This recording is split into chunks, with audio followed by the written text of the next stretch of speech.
Hello, everyone. I'm Tanya Rivero. New signs of progress from North Korea ahead of President Trump's planned summit with Kim Jong Un. The regime says it has suspended nuclear and long-range missile tests, and it also plans to close a nuclear test site. North Korea's leader is also planning to meet with South Korea's President Moon Jae-in in the coming days. They want to resolve the two countries' nuclear standoff. President Trump on Friday called the development, quote, very good news for North Korea and the world. I spoke earlier with Face the Nation anchor and senior foreign affairs correspondent Margaret Brennan. Margaret, what do you make of this announcement and what do you think led to it?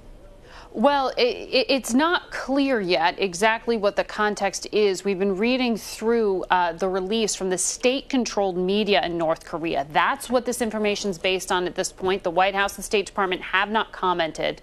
And we need to keep in mind that North Korea had already said it was going to pause its missile testing and its nuclear testing. Remember, President Trump hailed that as a reason that he was hopeful about these talks he wants to have face-to-face with Kim Jong Un. But this announcement suggests that they are suspending it for a longer period of time. It's not clear that this is really good news yet, though, because in this same announcement, they say that they've completed miniaturization. What does that mean? That means that, at least according to this speech, they can put a nuclear tip on a missile. That is more significant. That suggests they've had some breakthroughs. Of course, there are some positive things in here. According to this North Korean announcement, they promised not to sell their nuclear technology to anyone else. That's something the U.S. had been concerned about, that North Korea would look to make some cash by selling its weapons to other rogue states or rogue actors. So this is significant in terms of the timing because it comes right on the cusp of this summit next week between the president of South Korea and Kim Jong Un himself. So this may be a bit of a diplomatic gesture, but we're still trying to understand exactly what can be verified by U.S. intelligence. And what do you expect the two leaders to discuss, the president of South Korea and Kim Jong Un? Well, those two halves of what was the same country have been technically in a state of war, though it's been a cold war, so to speak. They're going to be talking about mainly some of the, what I've been told by diplomats, is small gestures, things that they can do to rebuild trust. Just cross-border initiatives, cultural exchanges. Remember, there were families split apart when this country was split in half. They're going to start small. They will talk about some of the broader concerns about the nuclear program, but I'm told that's really something that they know the United States wants to be the lead on. That South Korea has laid the groundwork for all of this, though, remember. So really, this is about the U.S. and South Korea trying to work in tandem. And in many ways, this meeting with President Moon of South Korea is setting the table for that potential conversation with President Trump, which he now says may happen late May, early June. So is this announcement from North Korea more a direct message to President Trump or to the South Korean president, or both? I would say it's to both, and it's a statement that shows that there is some diplomatic gesture being made.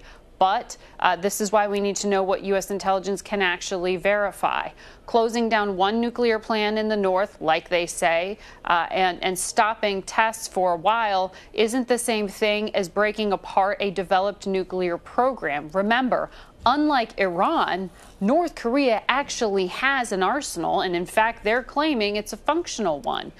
They can fire off missiles that they say can carry nuclear weapons. U.S. intelligence has been concerned about their rapid development.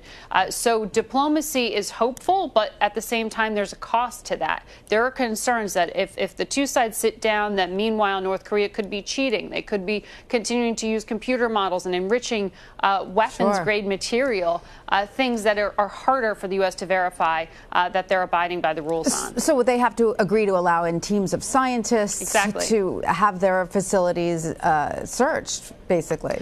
Right. We don't have that kind of eyes-on verification. Remember, when it comes to Iran, where you did have that diplomatic agreement under the Obama administration, that was one of the things they got.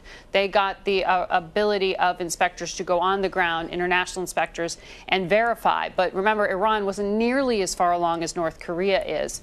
And and we don't know what's going to be happening. Exactly, and I'm glad you brought up Iran because you spoke with Iran's foreign minister for this Sunday's Face the Nation.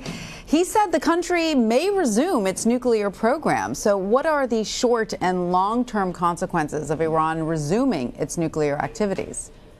Well, what he is saying there, Iran's top diplomat, is that they don't want to, but they may be forced to restart their program. In his words, that's one of the options they've looked at because they expect President Trump to withdraw from this international agreement next month. Now, remember, this isn't just a U.S.-Iranian deal. There are so many other countries in here, including Russia and China, who are really trying to convince President Trump not to do this because U.S. intelligence believes Iran has kept its nuclear program frozen. So why would he? Well, he campaigned on this. And the president wanted to see this deal renegotiated. That's been flatly refused.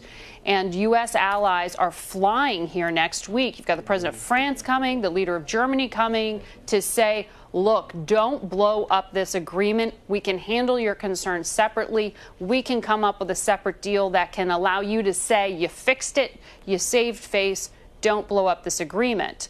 Meanwhile, Iran, they back home are concerned that they're not getting the payoff from freezing their program. They're not getting all the business benefits and economic benefits they'd hoped for by having sanctions lifted. So they may change their minds. They may make their own calculus to restart this program, as the foreign minister said. All right, Margaret Brennan in Washington, thank you.